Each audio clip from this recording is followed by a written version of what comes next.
Centro del Futuro de la Ciencia en México. La primera plática de hoy estará a cargo del doctor Javier Soberón. El doctor Soberón es especialista en síntesis química del ADN, está trabajando en cosas de genoma de poblaciones y sus aplicaciones. En este momento es director del Instituto Nacional de Medicina Genómica. Ha sido director del Instituto de Biotecnología de la UNAM en Morelos y ha sido también Premio Nacional de Química. Y hoy nos va a hablar de revolución genómica y podemos anticipar sus efectos. Gracias. Bueno. Ya se aprendió esto, sí. Perfecto. Pues me da muchísimo gusto estar con ustedes hoy. La verdad es que esta plática la preparé con muchísima ilusión, con mucho entusiasmo y la razón es que hemos tenido entre el doctor de la Peña y yo muchísimas conversaciones y muchísimas discusiones de todo tipo. Ha sido para mí un estímulo verdaderamente importante, mi amistad con José Antonio. Así que esta plática, pues de alguna manera siento que tiene una cierta característica de extensión de lo que él y yo hemos platicado, y con otros colegas que también han estado invitados a este muy bonito simposio, este muy bonito evento, que por cierto lamento muchísimo no haber podido estar en más pláticas. Espero que hoy me pueda quedar a más de las que en otros días he podido, o mañana. Pero bien, con todo esto, la verdad es un gran gusto, es un honor haber sido invitado a este simposio, y sin más, pues me gustaría entrar en materia. Voy a dividir la plática más o menos en estos tres grandes rubros. Primero, tratar de pues expresarles por qué pienso que efectivamente lo que ha ocurrido con los datos genéticos masivos, la genómica que llamamos, es una verdadera revolución en el conocimiento biológico. Voy a hablar también de los impactos en diferentes áreas y algunas de las implicaciones que creo que está teniendo para la manera de hacer ciencia. Y finalmente, pues tratar de tocar un poco hacia el futuro, qué podríamos esperar, cuáles son algunos de los elementos de futuro que nos van a simbrar. Entonces, en cuanto a por qué creo que es una revolución. Bueno, pues creo que en la historia de la comprensión de lo que es la herencia, ¿no?, esta fantástica capacidad que tienen los seres vivos de perpetuarse, pues ha habido toda una línea de pensamiento que no cabe, pues por supuesto, en una lámina, pero bueno, ahí están varias de las importantes, ¿no? La teoría de la evolución, el descubrimiento de la manera como se comportan los genes de manera discreta, Gregor Mendel, la teoría cromosómica de la herencia, en donde estaba situada, localizada la herencia en corpúsculos específicos dentro de la célula, y después el gran descubrimiento del material genético por Watson y Crick. Este es el código genético, cómo es que esto se convierte en forma y función, que existe una transmisión de la información hacia moléculas que ya tienen capacidad de hacer cosas, las proteínas.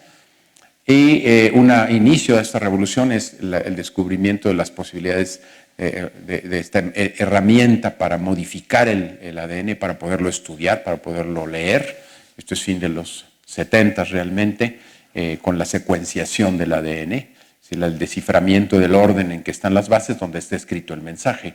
Esto es en los 70s, el DNA recombinante, y una muy revolucionaria técnica que se llama la reacción en cadena de polimerasa, y le mereció en esta línea de tiempo poner a Kary Mullis, que fue premio Nobel por eso, solo eso, y después se dedicó a la pesca verdaderamente.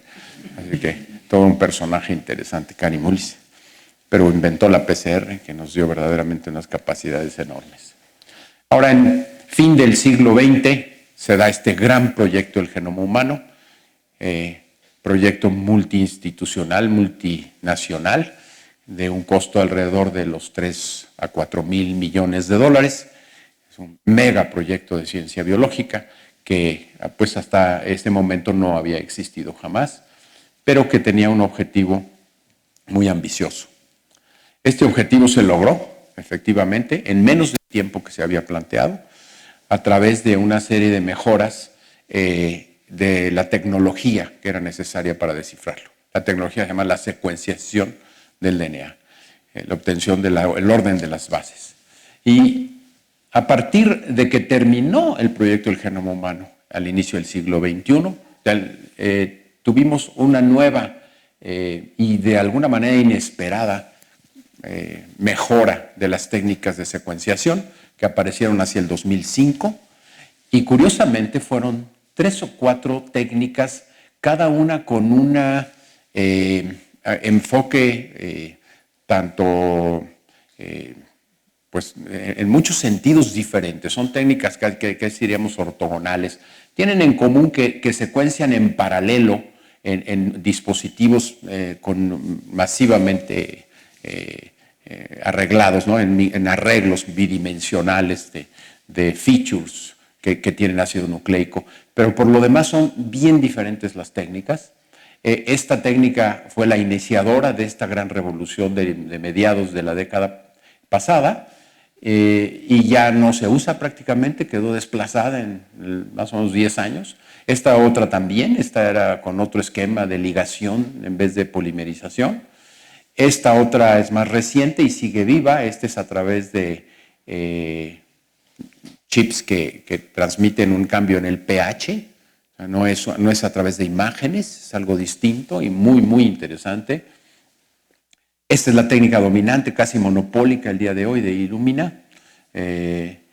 Y estas dos relativamente nuevas que ofrecen posibilidades muy distintas, esta PacBio y esta Oxford Nanopore, que ambas lo que hacen es secuenciar una sola molécula, o sea, detectan la actividad de una sola molécula y por lo tanto tienen características completamente novedosas y adicionales a las anteriores. Uno de los mensajes importantes es pues, muchas técnicas, interesantísimo el dinamismo que adquirió esto. Y en segundo lugar, pues que la tecnología básica de la genómica, que es la secuenciación del ADN, se abarató 1 millón de veces a partir de que terminó el proyecto del genoma humano. Ninguna técnica en la historia que yo tenga entendido, en la historia de la tecnología, ha tenido este avance a esta velocidad. Y si la comparamos con la ley de Moore, nos damos cuenta de cómo fue. Este es el punto de inflexión que le digo. Esto es lo que llamamos Next Generation Sequencing. Esta era la mejor incremental, exponencial, sí, pero incremental, digamos, gradual que estaba sufriendo la técnica a partir de que terminó el genoma humano. Son técnicas ya automatizadas y tuvo este punto de inflexión cuando entraron en acción las técnicas de masivas o paralelas de secuenciación.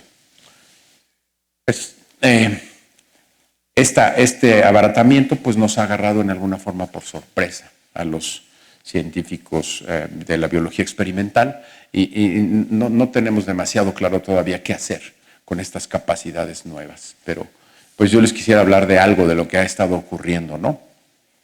De alguna manera los efectos de esta capacidad incrementada de secuenciar genes, pues bueno, el proyecto del genoma humano costó hacer un genoma humano, costó pues más de $1,000 millones, ¿no? Varios miles de millones de dólares y cientos o miles de personas trabajando. En la actualidad se puede hacer esto es anticuado porque hay que poner una fecha de corte, porque si no todo lo que uno diga es falso, ¿no? Lo que pase en una semana pues ya cambió. Pero hasta 10 años después del proyecto del genoma humano, que esto ya es posterior a la aparición de las técnicas de Next Generation, tenemos que costaba $3,000 a $5,000. Yo me hice mi genoma completo y me costó $1,000. Sí, es cierto que se puede conseguir comercialmente el genoma completo por $1,000. También el hecho de que se puedan secuenciar muchos genomas y que se puedan secuenciar exomas y otras cosas así que le llamamos, se puede muestrear la diversidad genética de los seres vivos. En el caso de los humanos, pues sabemos 7,000 millones. La meta es secuenciar 7,000 millones, ¿no? Una meta realista. Prácticamente cada niño que nazca pueda tener su genoma secuenciado, si es que así lo desea. Desde luego, Yo aquí me recuerdo que un compadre mío me decía que a cómo estaba el kilo de bebé el día de hoy cuando íbamos a tener a nuestros hijos, ¿no? Y entonces salía más o menos en 10,000 pesos el kilo. Actualmente en ciertos sistemas de salud siguen a 10,000 pesos el kilo, más o menos, ¿no? Lo que él quiere decir que un parto en cualquier lugar cuesta algunas decenas de miles de pesos. Bueno, pues más o menos en ese mismo orden de magnitud estaría secuenciarle el genoma a este recién nacido. Ya será una cuestión que cada quien se pregunte si esto es conveniente o vale la pena. Ciertamente en este momento es una pregunta realmente válida, pero en todo caso, pues en la actualidad ya hemos juntado diversidad genética humana al tenor de varios cientos de millones de posiciones dentro del genoma que varían en un humano respecto a otro. Digamos, en promedio entre cada uno de nosotros, más o menos hay 3,5 millones de diferencias. Cualquier persona que esté sentada al lado de ustedes pueden apostar que su genoma va a tener entre 3 y 4 millones de diferencias.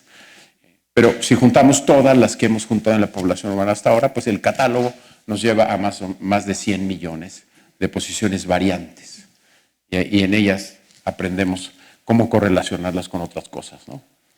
Y desde luego, pues esta gran revolución en la medicina, que va a ser inevitable que yo la toque de alguna manera, aunque estrictamente la medicina, pues hasta ahora no ha sido demasiado una ciencia, ¿no? Ha sido más un arte que otra cosa, pero sí pretende la genómica otorgarle más carácter de ciencia a la medicina. Y sí, efectivamente han pasado una bola de cosas que voy a hablarle un poquito más adelante.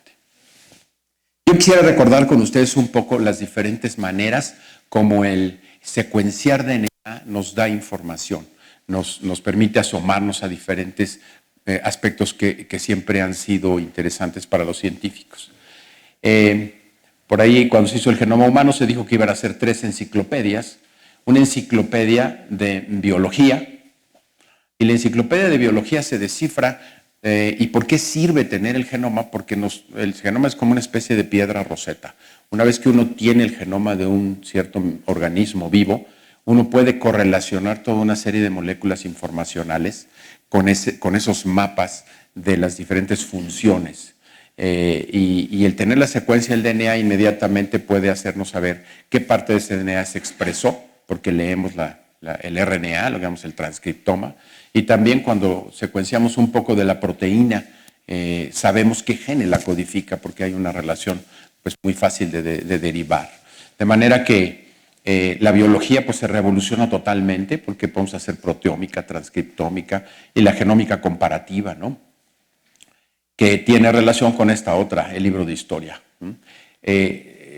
Los seres vivos, como dicen, creo que está en una de las láminas, han estado tomando notas durante todo el proceso de la evolución. Y estas notas están escritas en su ADN. Cada uno de nosotros trae escrito en el ADN la historia de su linaje. Y esta historia de su linaje pues, se deriva pues, una vez que se compara con alguien, ¿no? Y yo puedo comparar tan cerca como mi hermano. Puedo saber que es mi hermano si comparo su DNA con el mío de manera absolutamente inequívoca. De hecho, cuando nos hicimos el genotipo en nuestra familia, primero pues tuvimos que estar de acuerdo en que si no éramos hermanos, estábamos en condición de aceptarlo, ¿no? Porque obviamente el genotipo lo iba a decir de manera totalmente inequívoca. Ninguno pensó que no fuéramos por lo menos medio hermanos, pero la otra sí quedaba como duda, ¿no?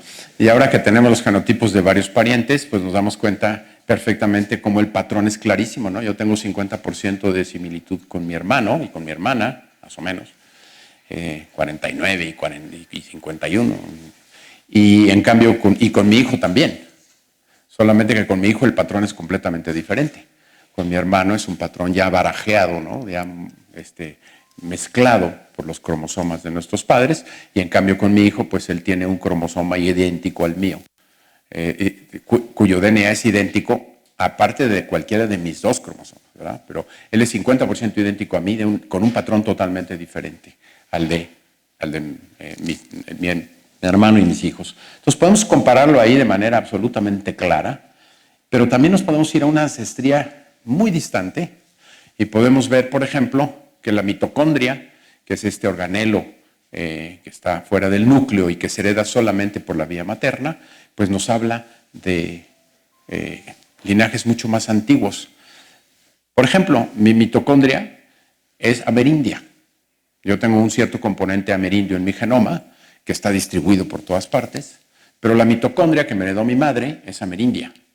Entonces yo puedo imaginar con toda certeza de que la mamá de mi mamá, de mi mamá, de mi mamá, de mi mamá, de mi mamá, más o menos unos 3,000 veces, unas 300 veces, 300 generaciones arriba, cruzó el estrecho de Bering.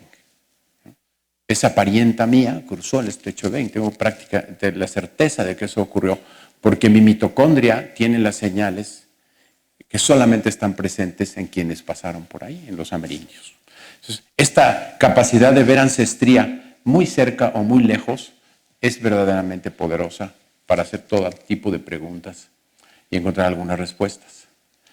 Y por supuesto está el tema de la medicina, en donde podemos empezar a correlacionar los atributos genéticos con la propensión o la incidencia de las enfermedades. Y voy a hablar un poco más de eso más adelante.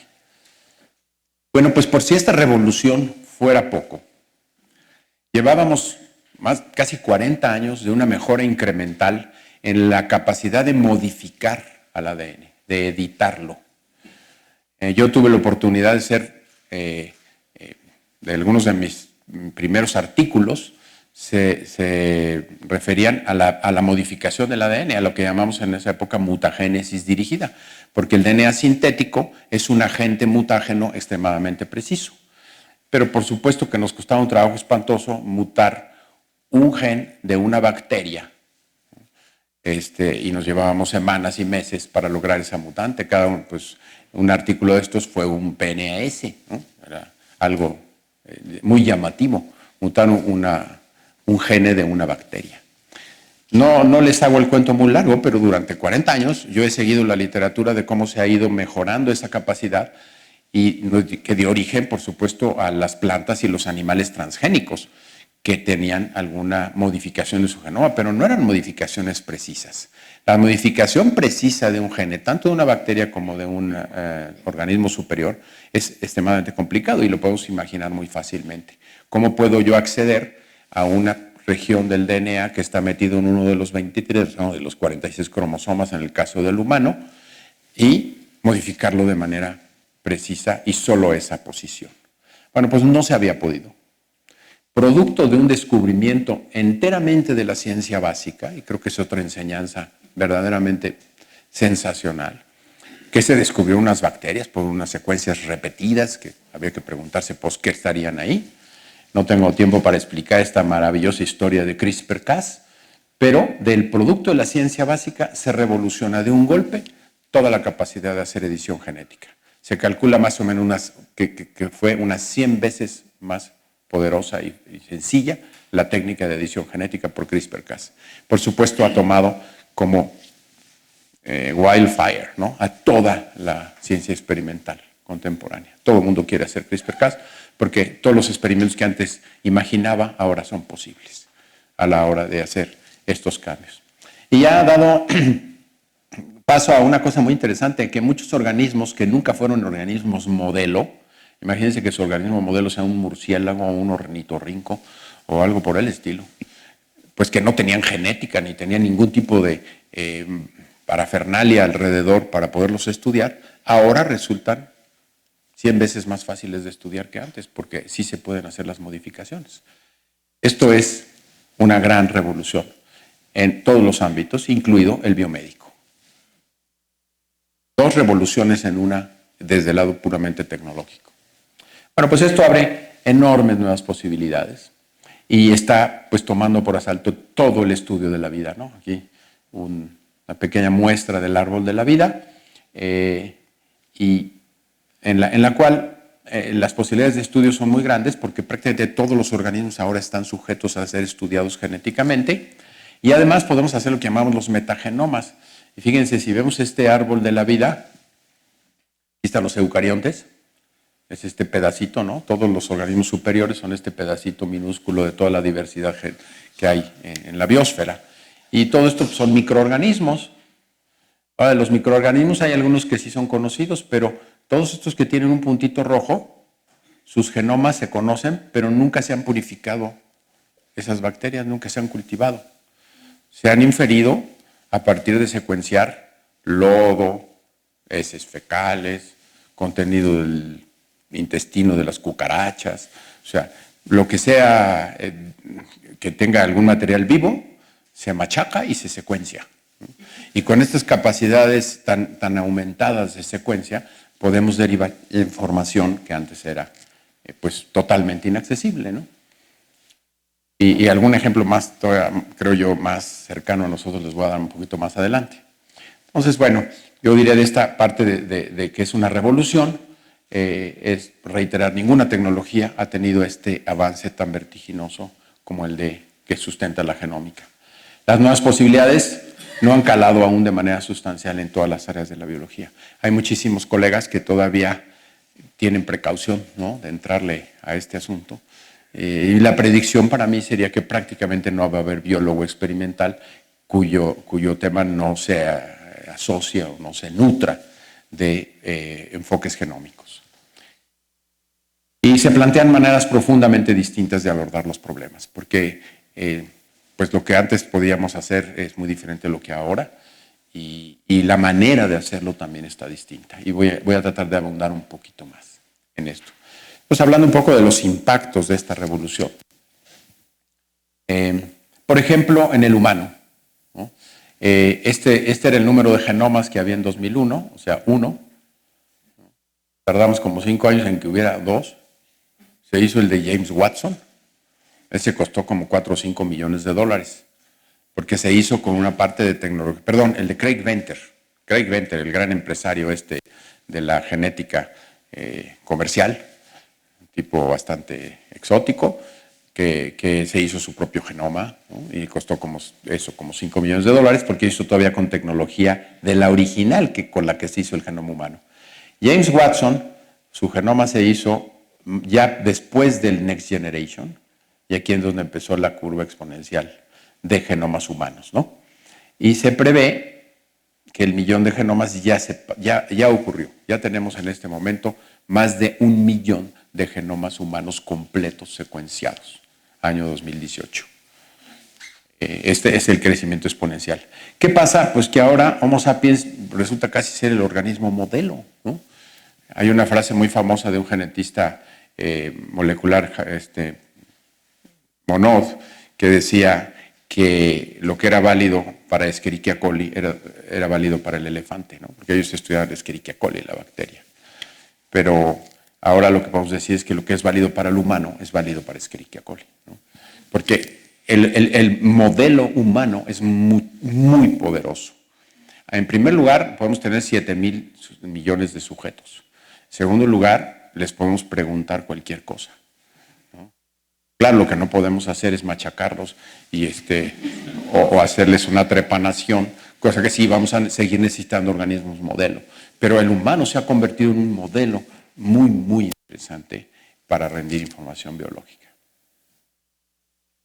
Y desde luego, pues, este es solo uno de los ejemplos. Los microorganismos, pues, el primer microorganismo que se secuenció en el año de 97 o algo así, pues, Escherichia coli se tarda 4 o 5 años, un equipo de cientos de científicos para poderlo secuenciar.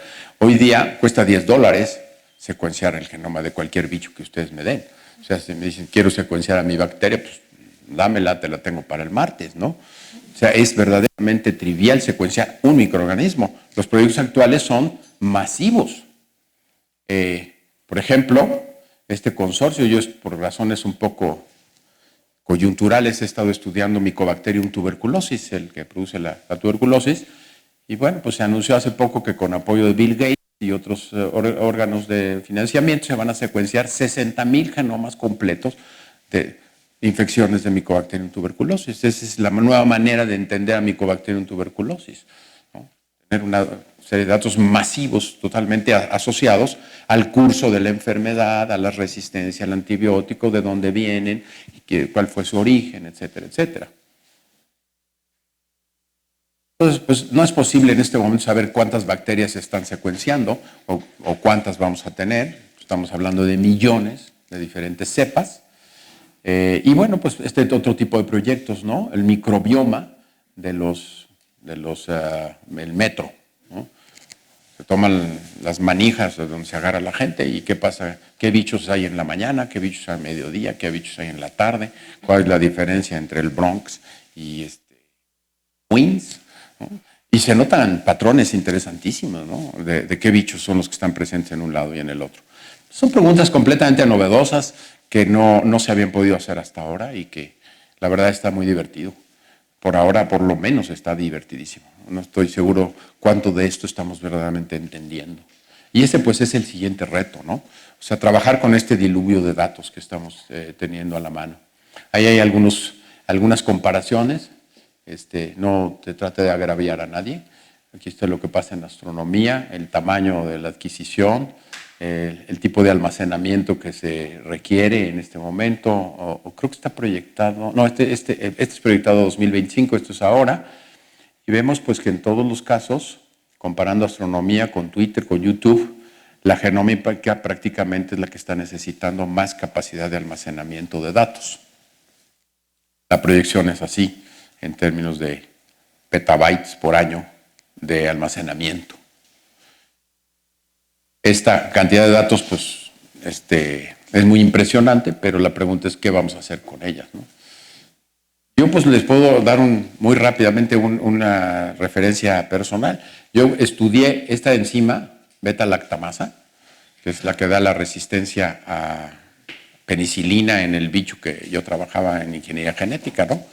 Estaba en mi plásmido favorito y pues me interesé en estudiar la proteína. Pues la filogenia de esta proteína era maravillosa porque teníamos 8 versiones de diferentes bichos, ¿no? En ese momento, en 1990, yo trabajé con las 8 versiones de diferentes microorganismos que había. En la actualidad hay 12,000 miembros de esta enzima. Este es el árbol filogenético y las relaciones que hay entre unos y otros. ¿Ahora qué le estudio? Cuando tengo ya 12,000, tengo que imaginar algo completamente diferente para poder entender. Tengo 12,000 versiones de esta para entender cómo funciona, pero la verdad no se me ocurre demasiado bien cómo hacerle, ¿no? Tiene que requerir una nueva manera de aproximarse para usar estos datos. También está este concepto de la ciencia impulsada por los datos. Ya me he encontrado 2 veces con que a mis estudiantes de doctorado no los quieren admitir, porque planteamos un proyecto que está impulsado por datos. Y entonces los comités de admisión como que no les gusta. Necesitan tener hipótesis. Lo comprendo, pero pues los datos también luego generan las hipótesis y a lo mejor hay que esperar a que se junten la mitad del doctorado y ahí surjan las hipótesis y se trabaje sobre ellas.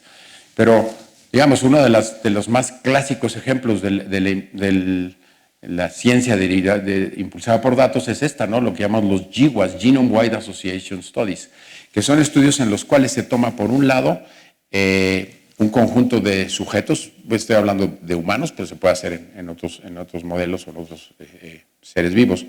Tomamos, por ejemplo, un conjunto de humanos que tiene diabetes y otro que no tiene. Ese es el primer reto, ¿verdad? Dividir los que sí de los que no. A veces no es tan obvio. Pero una vez que se tiene un fenotipo suficientemente bien caracterizado, ahora se barre todo el genoma y se ve qué variantes genéticas están asociadas con la característica.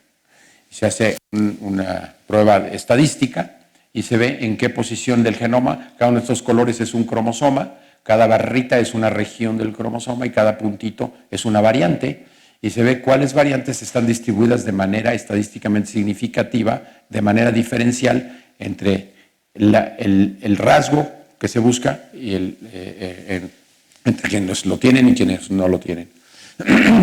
Y esto nos permite identificar regiones genéticas que están asociadas al rasgo. Simplemente eso. Pero estadísticamente muy significativo. Cuando sale en esto que llamamos Manhattan Plot, cuando sale una cosa como esta, pues no cabe la más mínima duda de que aquí hay un montón de variantes en la misma región que están asociadas a la característica. Con esto se descubren genes, se descubre eventualmente, primero se descubre la región, luego los genes, y después tenemos genes candidato que se pueden estudiar y con base en esto generar cosas, incluso útiles. Aquí son nuevos medicamentos que están basados en hits a partir de GWAS. Esto es ciencia y luego tecnología impulsada por los datos originalmente. Y les voy a hablar de un caso concreto más adelante que es favorito mío porque tiene que ver con lo que se ha descubierto en el INMEGEN. Pero bueno, el que cambiemos datos, grandes cantidades de datos y grandes cantidades de correlaciones en verdadero conocimiento y comprensión del fenómeno, creo que es el reto contemporáneo. Y para eso vamos a tener que usar nuevos métodos, ¿no? Todas las bases de datos biológicas están creciendo de manera exponencial, todo tipo de series de datos, no nada más la secuencia misma del DNA, pero comprenderlo pues, nos va a llevar a nuevos paradigmas. Y yo sí creo que se esté materializando no sé si algunos que hayan leído, yo me he desayunado un poco con Jim Gray, que era de Microsoft. Yo la verdad no lo conozco ni sé cuál sea su prestigio, pero sé que tiene esta propuesta del cuarto paradigma, ¿no? En donde se va cambiando de la colección de datos a los modelos teóricos, ¿no? A la comprensión teórica, desde hace algunas décadas a una cuestión de simulaciones de fenómenos complejos y a lo que se supone que está ocurriendo y hacia dónde vamos, que es la exploración de los datos y hacer una síntesis de teoría, experimento y computación, de manera que los algoritmos que analizan sean los que realmente deriven las bases del conocimiento. Esto sí creo que está pasando en biología por virtud de la revolución genómica. Rápidamente un pasito por la salud. ¿Qué está pasando por virtud de esta revolución? Bueno, pues hasta antes del genoma humano se habían mapeado 70 genes relacionados con las enfermedades genéticas mendelianas, que llamamos las enfermedades que son producidas por la falla de un solo gen. Por eso se comportan mendelianas, ¿no? Con las leyes de Mendel, porque son de un solo factor. Estas enfermedades mendelianas se conocen más de 7,000. Bueno, pues 70 se conocían el gen antes del proyecto del genoma humano y con grandes trabajos. Ahora ya tenemos más de 6,000. Las 1,000 que faltan es porque son notoriamente difíciles, porque tienen características muy especiales y que no se han rendido todavía al estudio, o porque a lo mejor afectan a uno de cada 150,000 personas y en el mundo pues no hay muchos que se hayan interesado todavía. Pero de hecho está avanzando esto de una manera dramática. Y todas las enfermedades complejas, las que son muchos genes interactuando entre sí y con el ambiente, antes habían estado completamente ocultas. Su genética se sabía que existía, se sabía que había heredabilidad, que corren en familias, pero era totalmente inaccesible cualquiera de sus genes. Había cero antes del genoma humano, cero correlación de genes virtualmente, ¿no? con enfermedades. Y actualmente pues ya son más de 2,000 enfermedades distintas para las cuales hay claras asociaciones de genes implicados en su aparición. Esto es el caso del uso del se me repitió, esta cuestión de las enfermedades complejas y los genes asociados son los que trabajamos a partir del GWAS, y yo les quiero dar un ejemplo que realmente me da mucha satisfacción a partir de el financiamiento de un proyecto que tuvo el Instituto Carlos Slim de la Salud en un trabajo conjunto que se hizo con pacientes y médicos y científicos mexicanos y análisis también mucho hecho en México y con tecnología y análisis hecho en el Instituto Broad de Boston, se descubrió a través de una ciencia impulsada por datos este gen, SLC16A11, una variante en este gen, que resulta ser la variante más importante para la propensión de diabetes en la población con componente indígena, o sea, la población mexicana. Esta variante está prácticamente ausente en las otras poblaciones, ciertamente en los caucásicos, y en los caucásicos no existe, en los asiáticos existe a una proporción muy pequeña, y en los amerindios existe una proporción muy alta, esta variante. Bueno, pues se determinó claramente por este Manhattan Plot, ¿no?, que estaba en una cierta región. Este fue el gen candidato. Y en un artículo de 2014 se reportamos que tenía una función de transportador de un determinado ácido monocarboxílico y que se expresaba fuertemente en el hígado.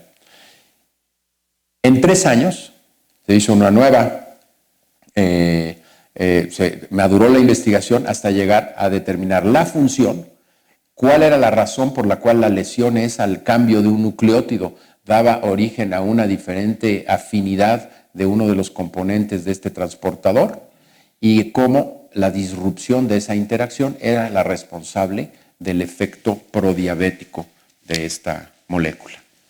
Y al tiempo se tiene ya una un blanco para hacer un nuevo medicamento que pueda ser útil para los diabéticos que tienen este particular lesión genética. Déjenme que les diga que para estudiarlo se utilizó un knockout, ¿sí?, una modificación genética precisa en un linaje celular humano utilizando CRISPR-Cas. O sea, sin duda, inmediatamente fue útil para poder averiguar esto, el modificar ese gen concreto y cambiarle esa posición para ver cómo funcionaba. En solo 3 años, desde el dato sacado sin hipótesis a un mecanismo y un medicamento candidato. Pues con todo eso que les digo sobre la salud, la medicina genómica o la medicina va a partir de la convergencia de genómica con datos de otro tipo, está transitando hacia una detección temprana de la enfermedad o la predicción de su aparición y a un tratamiento personalizado, específico, de acuerdo con las características de cada quien. Y vamos a ir transitando hacia una industria, hasta ahora decimos que es el sector salud, ¿no?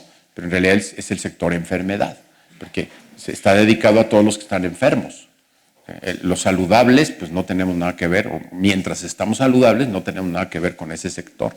Y la idea es que la transición va a ser a que el sector salud sea realmente el sector salud, la preservación de la salud, sobre la base de esta detección temprana, de esta detección personalizada, específica de cada uno, y este empoderamiento del paciente que se deberá hacer cargo de su propio proceso de bienestar. La transición se espera que sea verdaderamente profunda y desde luego va a ser una transición basada en la ciencia de datos, en que podamos acumular sin darnos cuenta con pequeños dispositivos que traigamos cargando, todos asociados a nuestro ubicuo teléfono celular, que ya prácticamente nadie puede vivir sin él. Pues podemos asociar al teléfono celular toda clase de dispositivos que miden lo que queremos, lo que hacemos y lo que comemos y cómo se comporta nuestra química sanguínea, etcétera, todo en tiempo real. Y todo esto pues, nos va a permitir tener una capacidad de mantener nuestra salud de manera mucho más precisa. Entonces, la industria del bienestar va a sustituir económicamente a la industria de la salud. ¿Cuándo?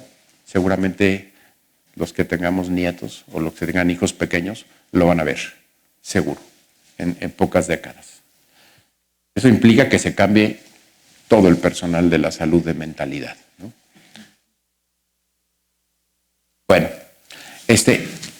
una breve pasada por eso que me parece verdaderamente sensacional es que el uso del DNA como registro de historia, ¿no?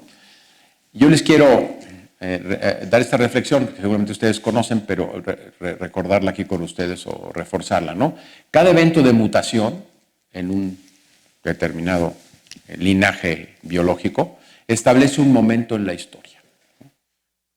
Cuando esta mutación se fija o se preserva por razones del azar, nos marca un momento en la historia que fue cuando ocurrió esa mutación en ese linaje, ¿no? Todos los bichos de este linaje pues tienen esta secuencia en X posición del cromosoma, ¿no?, de X cromosoma, pero algunos, que son los descendientes de quien mutó en esta posición, pues ya le están heredando de manera estable.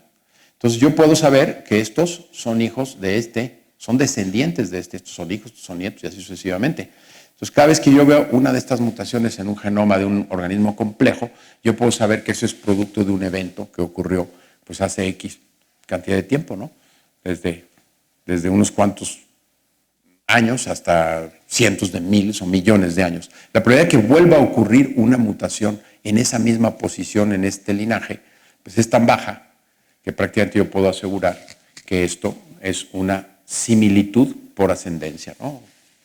Es un evento evolutivo. Entonces, pues con base en esto yo puedo analizar los patrones de mutaciones o los patrones de variaciones a muy diferentes grados de finura e inferir un montón de cosas. Yo ya no les voy a hablar del detalle, pero les voy a hablar de algunas de las inferencias recientes que hemos tenido. Por ejemplo, en la historia de la antropología. Hasta hace algún tiempo nosotros sabíamos que habían existido los neandertales, pero pues por virtud de un dientecito muy bien preservado en una cueva en Siberia, nos dimos cuenta de que ese dientecito no pertenecía ni a Homo sapiens, ni tampoco pertenecía a Neandertal, porque su genoma tenía una bola de mutaciones que no correspondían a ninguno de los dos. La cueva se llamaba Denisova y por eso le llamó el Denisova. Y sabemos además que eventualmente se le secuenció el genoma completo a ese dientecito.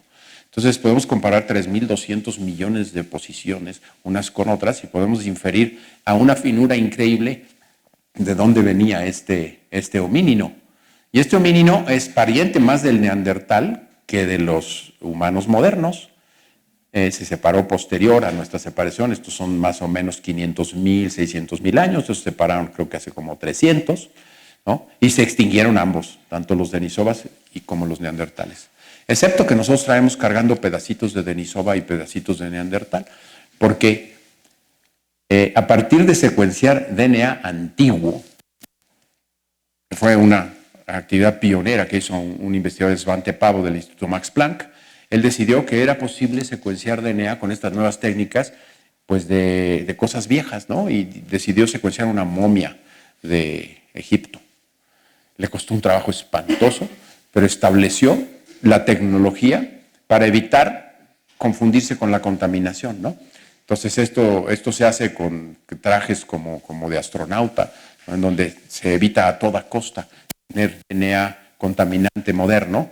Y hay maneras de saber que lo que uno secuenció es DNA antiguo, de lo más interesantes, ¿no? Porque DNA está degradado de una cierta manera. Y entonces los patrones que uno lee son inequívocos de que es DNA antiguo, ¿no? Es el 1% cuando mucho de lo que está uno secuenciando, todo lo demás son microorganismos y toda clase de contaminaciones. Pero con todo y esto se ha perfeccionado la técnica de tal manera que hoy en día tenemos ya cientos o miles de experimentos de genomas antiguos donde se han secuenciado. La más reciente, déjame que diga porque aquí había una, me voy a saltar esta otra línea. Lo más reciente, aquí está la historia, ¿no? de la secuenciación del DNA antiguo, cada día más. Ahí estoy. Estamos por recibir de regreso de su estancia en el Max Planck y en Dinamarca 3 jóvenes de la licenciatura de Ciencias Genómicas que se han especializado en hacer DNA antiguo y queremos pues, que vengan a trabajar con nosotros para secuenciar toda clase de momias precolombinas y poder entender más cómo está nuestro genoma, ¿no? El DNA antiguo pues ya es un campo en la actualidad, pero bueno, como ven aquí, nos dimos cuenta que existía el Denisova, pero además secuenciando a seres humanos contemporáneos nos damos cuenta que los neandertales han dejado, pues se mezclaron con los ancestros de los europeos, los asiáticos y por supuesto los amerindios, no con los africanos. Esto se hizo en Eurasia y los africanos no tienen ningún vestigio de neandertal, pero los demás humanos sí lo tenemos. Y los denisovas también se mezclaron con humanos modernos y tenemos aquí esas transferencias horizontales. El descubrimiento más reciente y sorprendente, como ven ahí, agosto de 2018, se encontró un huesito ahí en la misma caverna de Denisova, lo secuenciaron y se dieron cuenta que la mitocondria era neandertal. Entonces dijeron, pues hay que echarle todos los kilos a este huesito y lo secuenciaron completo, el genoma. Y se dan cuenta que ese individuo, mujer, era hija de un Denisova y un neandertal. Se pudieron dar cuenta por la secuenciación de que esta era en la primera generación. La mitad de su genoma era neandertal, la mitad era Denisova.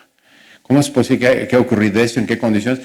Todavía, para mayor lujo, la parte neandertal se parece más a los neandertales de Croacia que a los neandertales de Denisova. Lo que pasa es que estos emigraron después y en esta cueva la fueron habitando los homínidos de manera sucesiva durante cientos de miles de años. Pero empezamos a tener mapas de lo que ocurrió hace 60. Este evento ocurrió hace 90,000 años.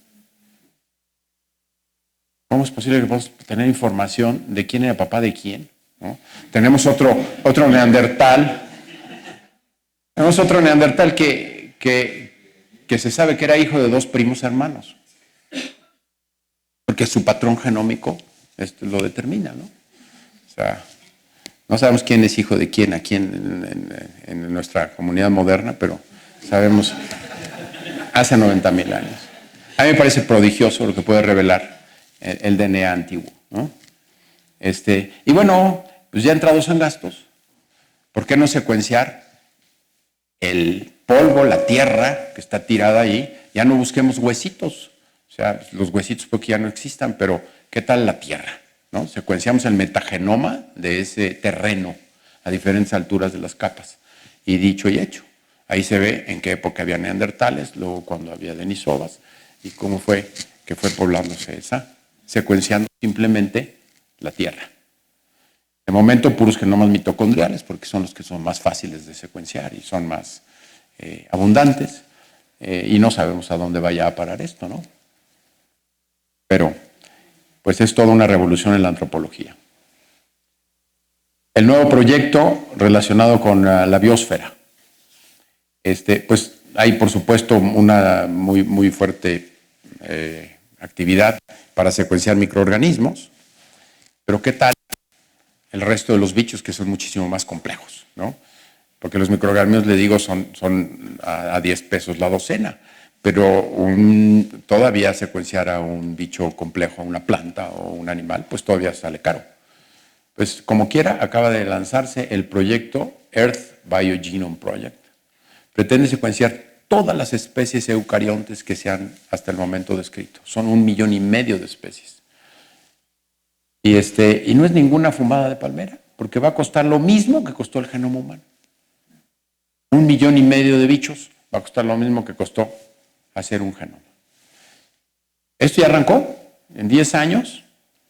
Ya ningún postdoc se va a poder quejar de que el bicho que les quieren hacer estudiar no tiene genoma. Que hoy día pues así ocurre, ¿no? O sea, ¿cómo quieres que vaya de postdoc contigo si tu bicho no está el genoma resuelto? Ahora todos van a estar resueltos. ¿Qué nuevas maneras de enfocar la biología? No sé. Les decía yo que CRISPR-Cas ha sido toda una revolución.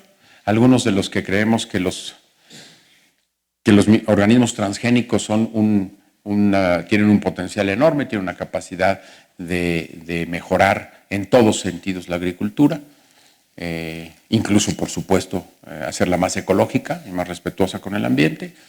Pues pensábamos que con CRISPR, que permite hacer edición perfectamente precisa, íbamos a tener un cambio de actitudes y que esto iba ahora sí a tomar un camino de progreso continuo.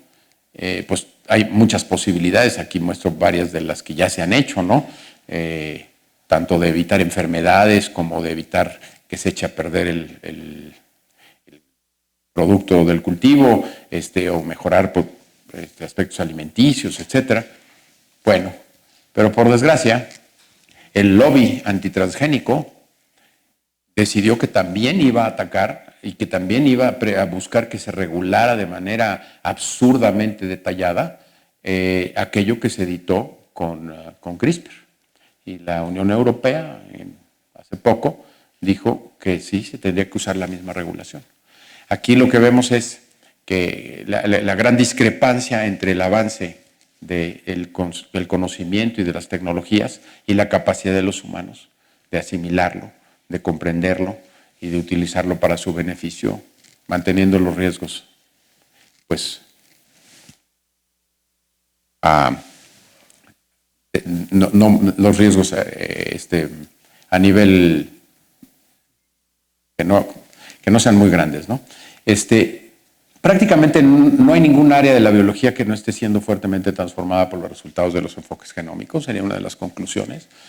La convergencia entre estos datos y la disponibilidad de correlacionarlos con otro tipo de datos es un reto fundamental para poderlo convertir en conocimiento. Nosotros tenemos la convicción de que esto está ocurriendo o va a ocurrir, pero la metodología para lograrlo no está madura. Y por lo tanto, pues es esta nueva ciencia de datos, esta posibilidad de utilizar machine learning, ¿no? Inteligencia artificial para poder ayudarnos a comprender estas correlaciones y sacar conocimiento. Ahora, estas nuevas capacidades tocan de cerca a las personas, lo que somos, lo que nos comemos, y esto hace que haya una reacción muy vehemente y que la política y la reacción social sea la que muchas veces va a dominar hasta dónde podemos utilizar estos datos. Hay quien incluso cuestiona que debieran hacerse estudios de cierto tipo y que esos son un poco, al final lo voy a mencionar. Bueno, algunas cosas un poco insospechadas. Uno de los pioneros del genoma humano decía que para él el uso de la secuenciación del DNA era muy parecido al uso del dispositivo que traía en la bolsa, que él nunca se hubiera imaginado que lo iba a usar para 20 cosas, una de las cuales a veces es hablar por teléfono, ¿no? Y es cierto. Efectivamente, era insospechado qué tipo de posibilidades nos iba a dar una tecnología como el caso del celular. Creemos que el caso de la secuencia del DNA también podrán aparecer nuevas cosas. Pues una de ellas es guardar información en DNA. Se ha hecho el cálculo, ¿no?, de que toda la información generada por la humanidad podría caber en menos de 1 kilo de DNA, por su tamaño tan pequeño, ¿no? Y la capacidad que tiene guardar información. Leerlo nos costaría verdaderamente regalado. Sintetizarlo todavía cuesta muy caro. Entonces, guardar la información todavía es muy caro. Recuperarla es muy barato. Pero el uso del DNA como guardador de información o como hacer computación utilizando moléculas de DNA son algunas de estas nuevas ideas que están surgiendo. Hay otros usos más controversiales, por ejemplo, esto del uso forense, ¿no? Nosotros sabemos que las pruebas de DNA pueden decir si la muestra biológica es de un criminal, es de una persona o no, de una escena del crimen, o podemos usarla para ver quién es hijo de quién, etcétera. Pero bueno, nosotros sabemos, es muy obvio que el DNA determina el aspecto físico. Los gemelos idénticos son iguales. Entonces, uno debería ser capaz, leyendo el genoma, decir el aspecto físico al nacer y luego a lo largo básicamente de toda la vida. Este exótico Craig Venter, en una de sus empresas nuevas que fundó, dijo que iba a poder decir las características de la cara de una persona, ¿no?, como hacer un retrato hablado a partir de su DNA. Muchos expertos dijeron, y yo estoy de acuerdo con ellos, aunque no sea experto, que esto no va a ocurrir, que eso no lo van a ver probablemente. Mis hijos estoy seguro que no, capaz que mi nieta, pero va a llevar muchas décadas poder descifrar la complejidad de la codificación del genoma para generar el aspecto físico global de una persona. Pero bueno, algunas primeras cosas, lo primero que sí es obvio que se puede decir es si es una persona con una característica poblacional muy definida, por ejemplo un africano, por ejemplo un chino, un japonés, por ejemplo un amerindio o un noruego, ¿no? Sí se puede saber que no tiene ciertas características casi con toda certeza, ¿no? Entonces sí podría uno dividir en la escena del crimen con una predicción pura a partir del DNA. Y hay algunas cosas como la forma de las orejas, es que se hizo en un estudio, por cierto, con latinoamericanos, ¿no? Se puede derivar la forma de las orejas o los ojos, el color de los ojos, el pelo, etcétera, una serie de características. Y cada vez, pues vamos para más. ¿Qué tanto esto se mete en la privacidad de las personas? Pues es una cosa clave. Lo de la edición genética ya lo mencioné. Y luego, bueno, pues empiezan a ver el renacer de algunas otras cosas muy importantes como la terapia génica, la capacidad de editar genéticamente el tejido humano para corregir la enfermedad. La capacidad de hacerlo con el CRISPR-Cas y de secuenciar aquello que se modificó para estar seguro que no tiene más que esa modificación, son dos cuestiones que no podían hacerse hace 5 años y ahora sí se puede, pues va a haber un renacer. Por ejemplo, vean este caso también, el de los genotrasplantes. Para poder trasplantar un órgano de un cerdo, por ejemplo un corazón o un hígado, pues uno podría disfrazar eso de humano, cambiando algunos genes. Pero lo primero que hay que hacer es que no sea peligroso desde el punto de vista de los virus. Y resulta que el cerdo tiene como 70 posiciones donde tiene virus ocultos que pudieran avivarse cuando entra al humano. pues ya se hizo un linaje de cerdos a los cuales se le quitaron los 70 provirus, ¿no? Todo su genoma precisamente se les quitó. Es un cerdito sin virus, libre de virus. Ahora lo que hay que hacer es disfrazarlo de humano en las moléculas de superficie, lo cual se puede hacer con CRISPR-Cas, antes no se podía, ¿no? Hay que cambiar 80 genes, ok, te los doy el año que entra, ¿no? Ya se puede hacer. Y es posible que veamos los genotrasplantes para muchos de nosotros todavía en las próximas pocas décadas. Bueno, quiero terminar y ya no voy a abundar porque sé que el doctor Bouzas va a hablar sobre comportamiento humano y sobre el futuro de esto, y yo pues, solo quiero provocarlos diciendo que el cerebro humano es producto directo del genoma humano. El cerebro humano es único biológicamente. Está programado a una serie de cosas y mucho de esto es lo que sustenta nuestro comportamiento. Esto lo hemos sabido en realidad siempre, ¿no? Cualquier persona, yo creo que razonablemente crítica sabe esto. Pero pues esta lucha entre la crianza y la naturaleza, ¿no? Y lo biológico y lo cultural ha estado presente, pero yo creo que ahora la psicología evolutiva está teniendo una gran renovación por el hecho de que ahora nos podemos asomar a los genes, a las variantes genéticas que están subyaciendo y a la expresión de estos genes. Y no tengo tiempo para mostrar algunas de las muy interesantes cosas que están pasando ahí, pero sí creo que vamos a poder cuestionar ahora mucho más de fondo el comportamiento humano. Y esta es una de las áreas en donde digo que hay algunos científicos sociales que han dicho que eso no debe estudiarse. Las bases genéticas del comportamiento humano deberían de estar proscritas porque van a ser la base de una nueva eugenesia y de una nueva ataque a la dignidad humana. Bueno, yo mi respuesta es, mi propia posición es que todo debe poderse estudiar y que de ahí será nuestra sabiduría lograr sacar algo útil, ¿no? Pues estos son los dilemas éticos que se plantean, tienen que ver con la definición misma del fenómeno humano, los atributos innatos de los individuos, quién los tiene derecho a saberlos, ¿no? El derecho a la información, el derecho a la ignorancia, el derecho a la privacidad, toda esta discusión que ya está en curso, y qué duda cabe la expectativa real de que podamos rediseñar buenas porciones de nuestro genoma y heredarlo, ¿no? Digamos, hacer diseño en la estirpe humana. Esta es una discusión que ciertamente va a tener que hacer la próxima generación. No va a tardar más de algunas poquitas décadas para que esto se esté discutiendo con gran intensidad. Ese es el mensaje.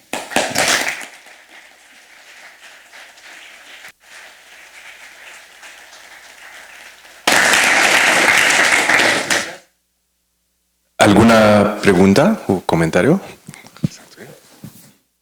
Bueno, pues Javier, muchas gracias por esta muy, diría yo, motivante plática. A ver, tendría yo varias preguntas, no sé cuántas puedo hacer. A ver, viendo unos, a lo mejor en internet o alguna cosa, sobre el juicio de O.J. Simpson, hace, ¿qué?, 10 años o 15 años, decía que la probabilidad de que dos genomas coincidan, dos personas al azar coinciden en genoma, es 1 entre 200 millones. ¿Sí? Y de allí inferían, por ejemplo, que puede haber dos, tres personas en Inglaterra, concretamente, que tuvieran el mismo genoma. Bueno, una pregunta sería esta, ¿no? Que si es correcto esto y por qué. Otra cuestión, lo del linaje, yendo la historia del ser humano y demás cosas.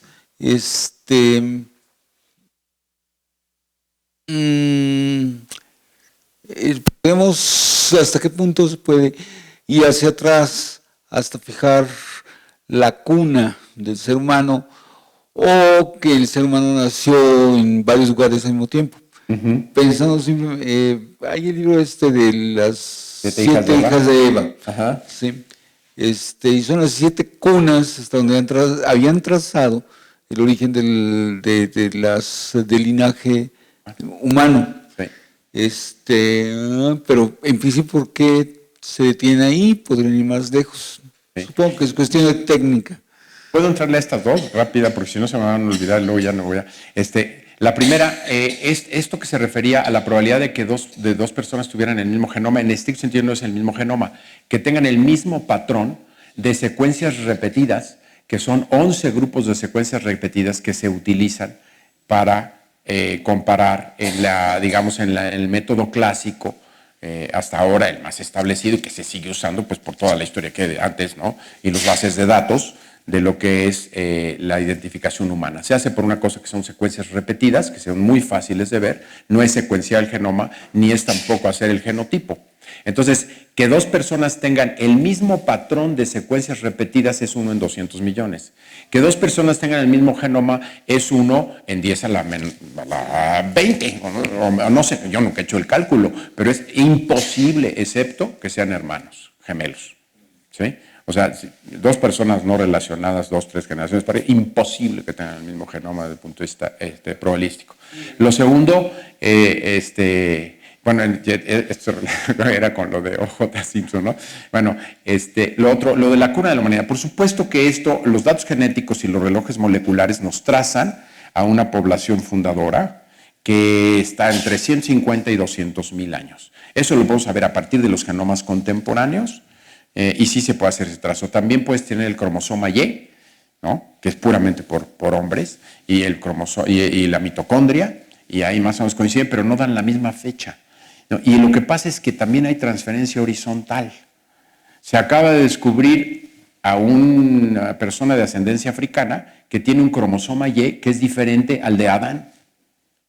Pues quiere decir que él trae por alguna razón, en ese linaje sobrevivió un cromosoma Y desde más atrás, pero la población básica, digamos, ese grupo humano de algunos cientos o quizá 1000 personas que dieron origen a todos los actuales, sí se traza 150 a 200 mil años sin ninguna duda, con introgresiones de otros linajes, ¿no? Hasta de Homo antecesor y otras cosas, sí, porque ya se vio con los denisovas y los otros que sí se pueden mezclar. Entonces, sí hay factores confusores y técnicamente yo no lo entiendo, pero está muy claro sí, que los humanos actuales derivamos de hace más o menos 200 mil años. Por lo cual es insostenible que el lenguaje humano tenga solo 70 mil. Digo yo. Contradiciendo a Noam Chomsky, porque Noam Chomsky publicó hace 3 años una cosa donde vuelven a insistir con la necedad que el lenguaje humano gramatical es de hace 70 mil. Absurdo. Con todos estos datos, ¿no? No sé, por ahí había alguna otra pregunta, ¿no? ¿Una otra pregunta? Dino. Buenos días. Oye, ¿cómo establecer la historia de un gen, de una proteína?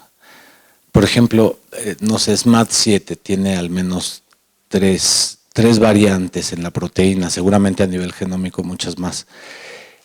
¿Cómo las podemos ordenar históricamente? ¿Qué tipo de información necesitamos? Bueno, esto es sensacional, la evolución molecular, ¿no?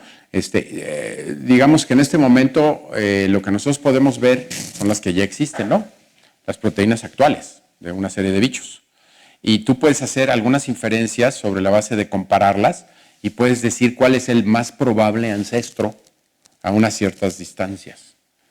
El problema es que la evolución molecular, digamos el fundamento de la evolución molecular, ocurrió hace 2 o 3 mil millones de años, no hace 100 millones. Hace 100 millones de años las proteínas ya tenían una personalidad totalmente definida, ¿no? Ya son cosas cosméticas lo que les pasa a la proteína, a la función de la proteína. Son puras combinaciones nuevas las que dan origen a los nuevos linajes y regulación distinta, pero en la máquina concreta proteica está más que establecida desde hace mucho más de 1000 millones de años, ¿no? Y eso lo podemos ver muy claramente en el parecido de la estructura. Entonces, digamos, la evolución molecular, hablar de hacer un fósil molecular, no lo podemos secuenciar. Está demasiado lejos. El DNA antiguo no nos alcanza. Entonces, tenemos que hacerlo por inferencias de otro tipo. Con la enorme diversidad que hay ahora, yo creo que con algunos métodos que todavía no se descubren, porque yo no he leído que lo puedan hacer bien, podríamos inferir un poco cuál fue el origen. Y sí podríamos llegar a los módulos básicos que dieron origen y que se fueron yuxtaponiendo, ¿no? Para generar las máquinas más asombrosas que tenemos hoy, con la función que dan, ¿no? Pero sí, es un área apasionante la de la evolución molecular, que creo que no se va a beneficiar de la genómica antigua, pero sí de la abundancia de muestras, a ver si de ahí podemos inferir cosas, ¿no? Una última pregunta. La pregunta sería, ¿por qué instituciones de la misma UNAM no pueden venir y, por ejemplo, mostrar en vivo un experimento con CRISPR de esa institución que se dedica a este tipo de cuestiones, a un instituto o a una facultad como la de Ciencias o del Instituto de Matemáticas, de tal manera que pudieran surgir las ideas básicas de por qué matemáticamente sí puede haber la descripción a través de un modelo adecuado de todas las posibilidades de los Cas, del CRISPR-Cas, Sí. de todas las posibilidades del Cas, y por lo tanto darles ideas de regreso a los biólogos para que esa interacción sí se dé, porque como están las cosas, nunca va a ocurrir, o creo que casi nunca va a ocurrir, que un matemático vaya a esa institución o algún biólogo venga a esta institución y trate de armar algo. Pero si vinieran y, así como se mostró esta conferencia, se hiciera un solo experimento con CRISPR-Cas, Cas9, de los que ya han venido haciendo, etcétera, seguramente que prendería muchísimos focos. Generaría nuevos lentes. ¿Por qué no se hace? Si en Europa, en Estados Unidos, hasta hay ciencia ya ciudadana, propiciada por los científicos. Bueno, la pregunta es, ¿por qué, por lo menos institucionalmente, no intenta hacerse? Sí. Obviamente que cada quien tendrá su respuesta, ¿no? Puede haber algunos factores hasta culturales, ¿no? O del estado de maduración de la ciencia. Yo sí he encontrado que ha sido más fácil colaborar con algunos colegas de Estados Unidos o ciertamente de Europa que a veces con algunos de los colegas mexicanos, ¿no? Sí tenemos algunas dificultades culturales para interactuar, pero está también el tema, por supuesto, de la diferente lenguaje que manejamos los diferentes científicos. Y sí necesitamos traductores. Yo diría que una de las recomendaciones que yo le doy a los estudiantes que me preguntan como por dónde meterse, les digo, pues búscate una interfase, porque la ciencia del futuro va a estar en las interfaces, en donde tú puedas ser traductor de disciplinas distintas, ¿no? Porque ahí es donde se da lo más excitante de la ciencia contemporánea y de futuro. Y desde luego el trabajo muy colectivo, pero requiere traductores y requiere ponerse de acuerdo en el lenguaje. Creo que requiere una convicción muy clara de que va a salir algo mejor, pero no de inmediato, que va a tomar tiempo esta interacción. Pero yo diría, bueno, en el instituto pues sí tenemos físicos, tenemos matemáticos, tenemos actuarios, y tenemos ciertas dificultades de comunicación, aún adentro del INMEGEN. Entonces, yo sí creo que es el futuro y estoy muy de acuerdo en que hay que buscarlo, porque si no, no vamos a entender todo esto que estamos colectando de datos. Pues muchísimas gracias, doctor Javier Soberón.